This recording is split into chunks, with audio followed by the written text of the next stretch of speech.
Hello and welcome back to the another episode of Daily News Quiz Analysis for IAS Prelims 2025. It is 15th April today, and in this video we are going to solve some important questions which could be very much relevant for your preparation. But before we'll start our discussion, I would like to give the brief introduction about this initiative so that if you are new to our channel you will get more connected with us. In this video, we are going to discuss three types of questions which will be taken from. So, depending on it, the first set of questions which we are going to discuss here would be taken from the current affairs. What we will do?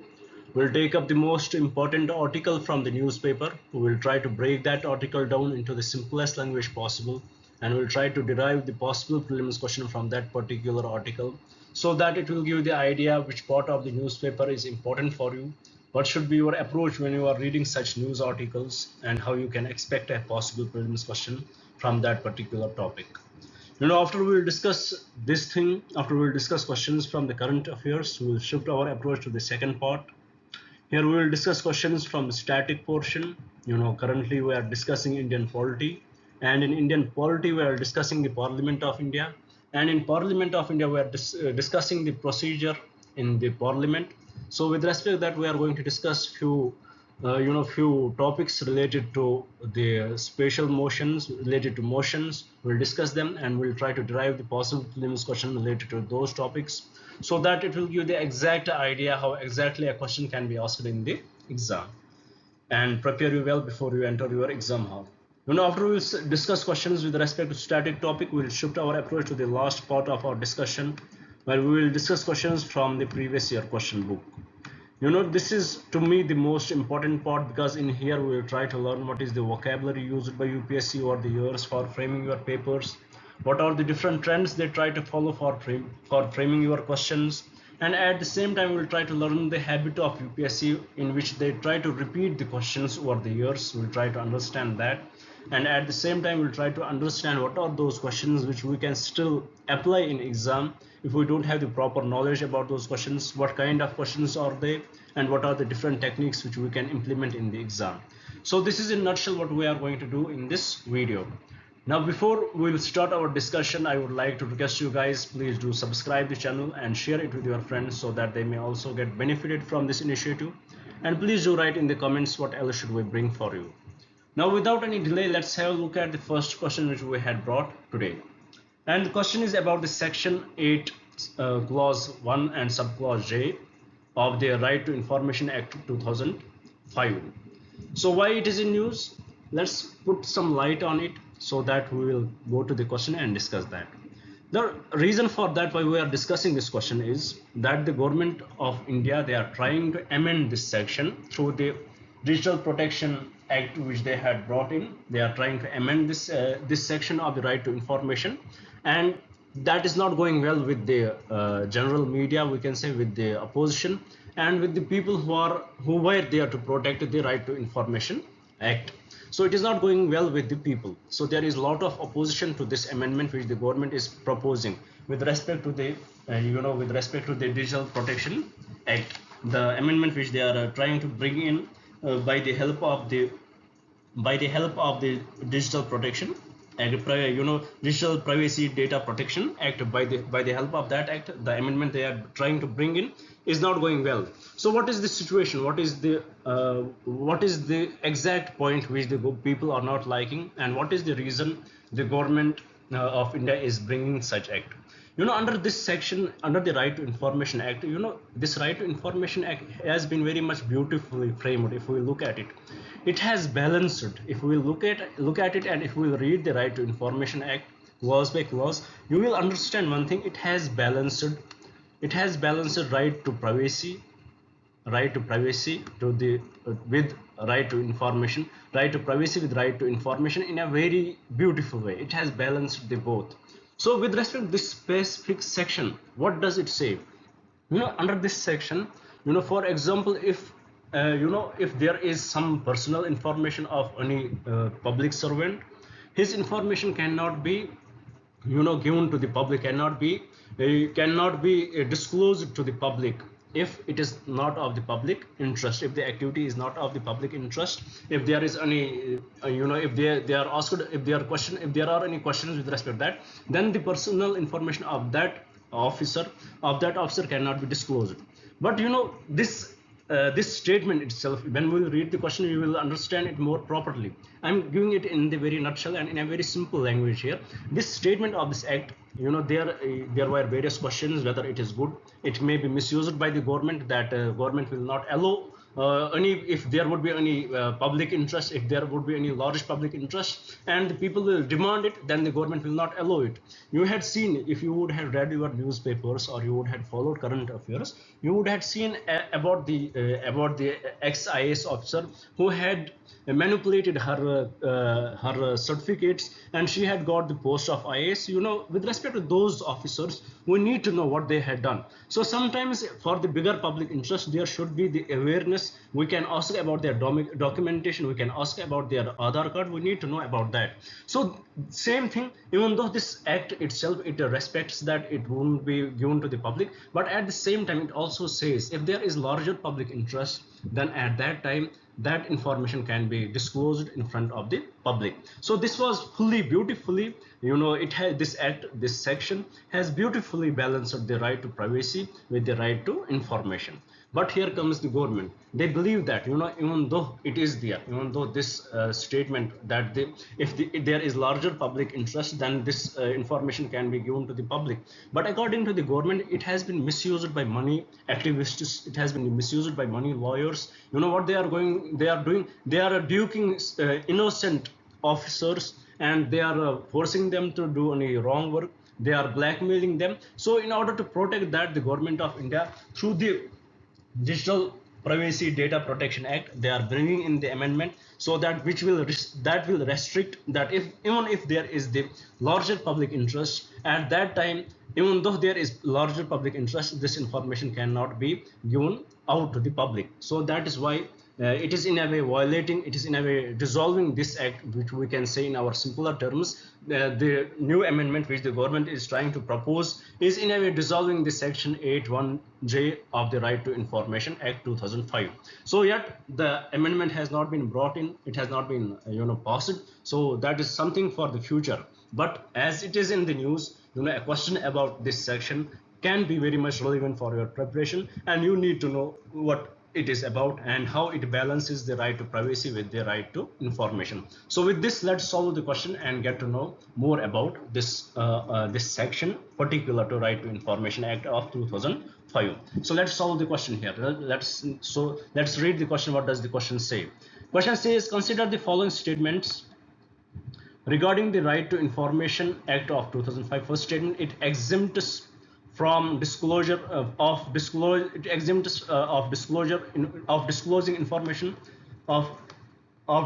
information that relates to personal information, that disclosure of which has no relationship to any public activity or interest. 100% correct. This act, if any personal information of any public officer that is not related to any public activity, then his information cannot be disclosed. It protects that.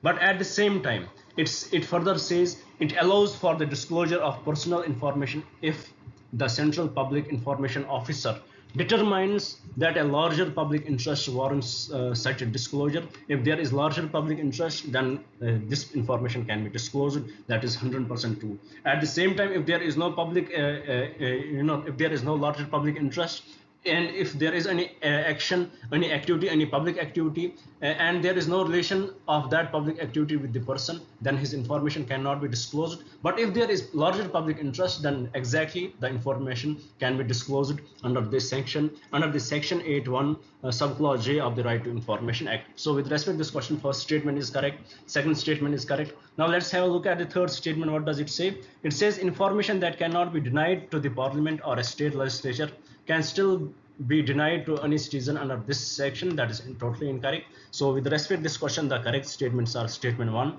and statement 2 only, and from the code given below, the correct code would be option A. With this, I hope you had understood the question here as well as the context of the question, how this section, and also you had understood this, how this section of Right to Information Act of 2005 in a way balanced the right to information with the right to privacy, which which is in a way the fundamental right. So with this, I hope you had understood the question as well as the context of the question. Now let's move to the another slide and see what question we had brought there. Well, here the question is basically about the about the psychological changes or commonly observed in astronauts during their prolonged space travel due to microgravity and other space related factors. About the actually the question is about what are the various changes which the person or physiological, not psychological, sorry, physiological changes which a astronaut feels when he is under the space travel. What are the various what are the various physiological changes, or we can say health impacts, which he goes through when he is under this space related travels. So what are those? We need to know about that. Why we are discussing this question? The reason for that is, you would have heard about Sunita Williams. That is the case as they were stuck into the space station, and definitely there is some health related issues with respect to that. And also today's article, as India, we are also going for our Gaganyaan mission. We are going for our own space station. We are going to form our own space station. So with respect to that, the author here highlighted what are the various issues which can come during our space travel when the when the astronauts want to go for the space related missions. What are the various issues? What are the various issues the rockets face? So they were discussed in this article. But here, that is something for the different. That is, if we will discuss those things, that will make it much static.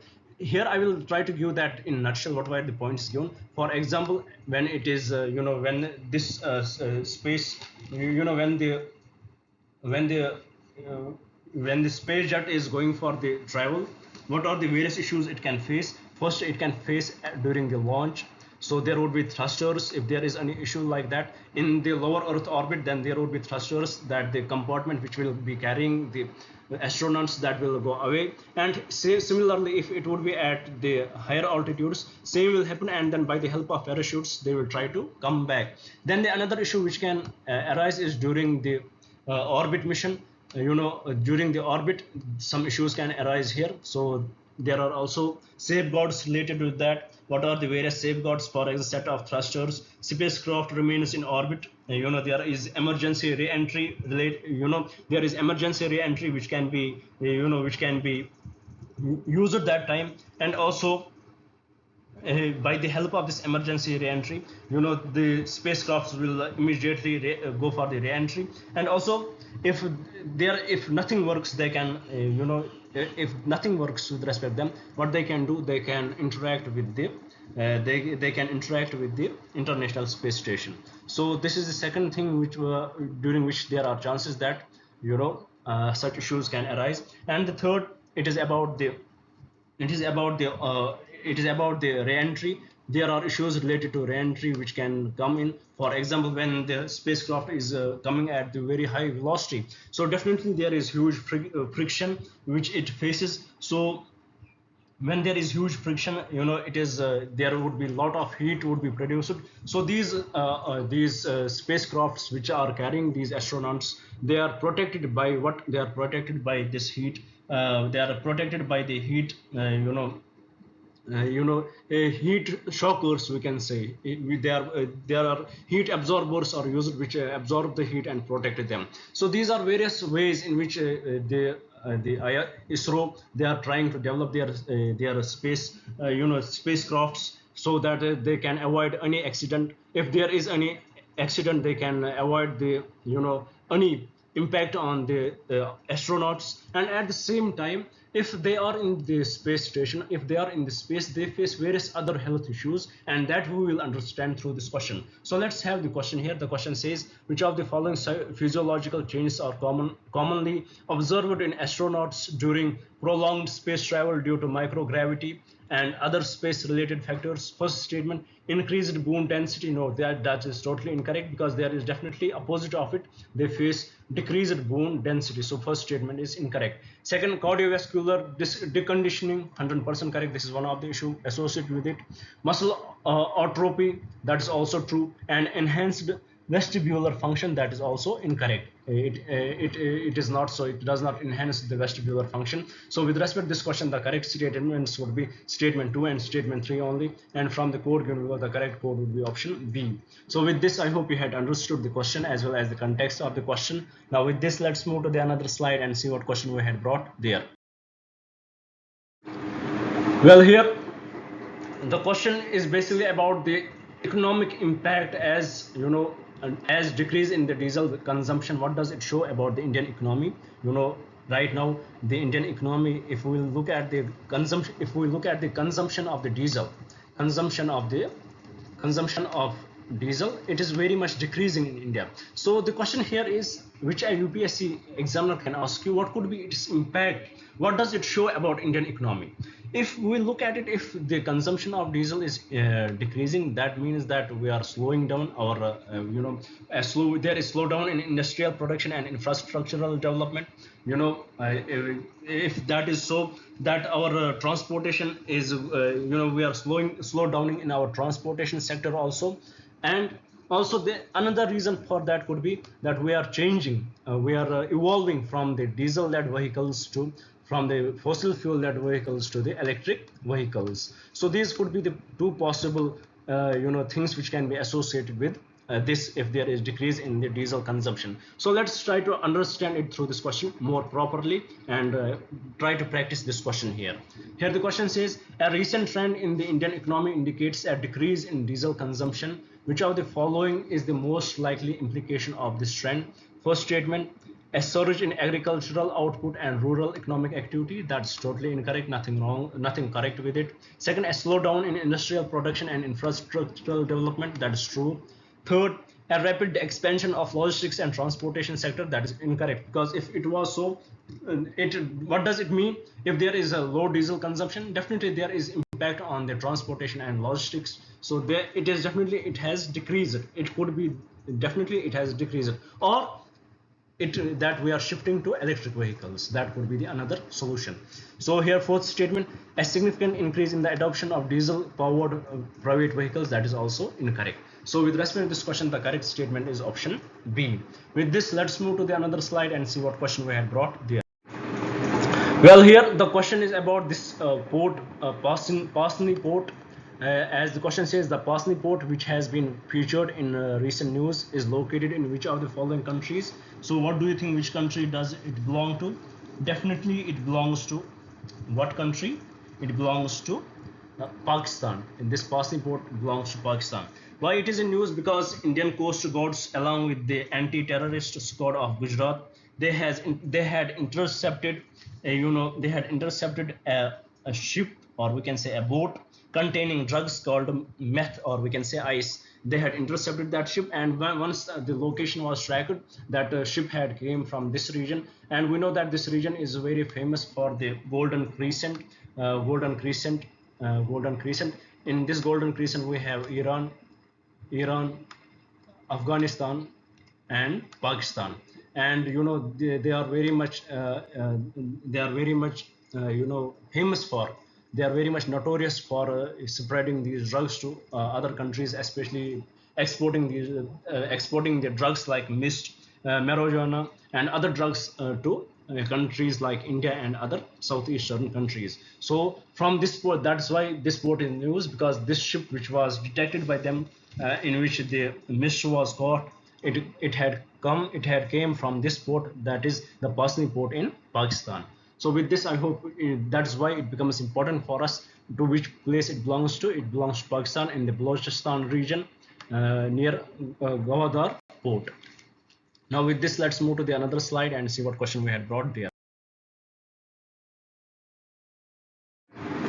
Well, here the question is about the global positioning system and the GPS spoofing. Why it is in news? Recently we saw that how there was an earthquake in Myanmar and Thailand, and there was huge destruction in Myanmar and Thailand. So with respect to that, many countries try to contribute to this. They try to bring in aid. So same was done by India, and they had used the aircraft for that. The Indian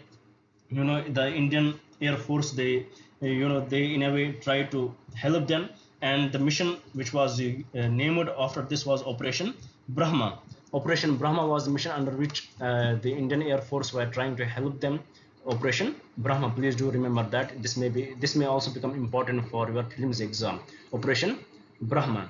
And the aircraft which was used is C-130J aircraft. It was used, and why it is in news, there were allegations that there was GPS spoofing was attempted with respect to this aircraft, which the Indian Air Force rejected. They rejected that there was no GPS spoofing, so there were no attempts of GPS spoofing. So here what becomes important for us, what this GPS spoofing is, and who is alleged that which country tried to do it.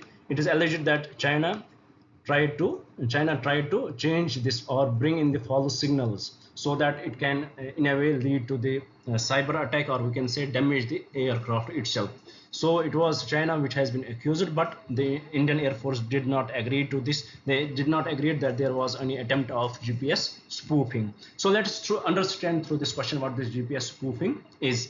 Here the question says, GPS spoofing, a technique that manipulates global positioning system signals. This technique manipulates the GPS signals, can have significant implications. Which of the following statements best describes the primary objective of the GPS spoofing? So what does it do? It manipulates the GPS signals. First statement, to enhance the accuracy of GPS based navigation system. Totally incorrect. This is not related to that. Second, to disrupt or falsify location data transmitted by GPS receivers. That is exactly the true reason for the GPS spoofing. So the correct answer to this question would be option B. Let's have a look at the third option. It says to improve the efficiency of satellite communication networks. No, that is not the reason. And the fourth, to strengthen the security of encrypted GPS signals. That is also incorrect. So with respect to this question, the correct statement would be option B. With this, I hope you had understood the question and also the context of the question. And by solving this question, we had completed our discussion with respect to the questions from the current affairs. Now let's move to the another part and see what question we had brought there. Well, here this question was asked in the year 1996, and trust me, this question to me is very important for your next prelims, because there was definitely discussion with respect to notified tribes and denotified tribes. So definitely this question can be repeated, and we need to know about it. So let's see what does the question say. The question says, in the Indian context, the term denotified tribes refer to what does the term denotified tribes refer? First statement, tribes which are aboriginals. Incorrect. Second, nomadic tribes. Incorrect. Tribes practicing shifting cultivation. This is also incorrect, because it can be anything. These what are the upper 3 points or statements which are given. It can belong to any tribe. It is not specific to denotified tribes. But let's have a look at the fourth statement. The fourth statement says the tribes which were earlier classified as criminals. That is exactly the true answer. The denotified tribes were those, they were classified as the criminal tribes during the British era. So with respect to this question, the correct statement is option 4. So with this, we had completed our today's discussion. I hope you would have liked the video. I hope you would share it with your friends, and I definitely hope you would subscribe the channel. Thank you for staying with me. Thank you very much, and have a nice day.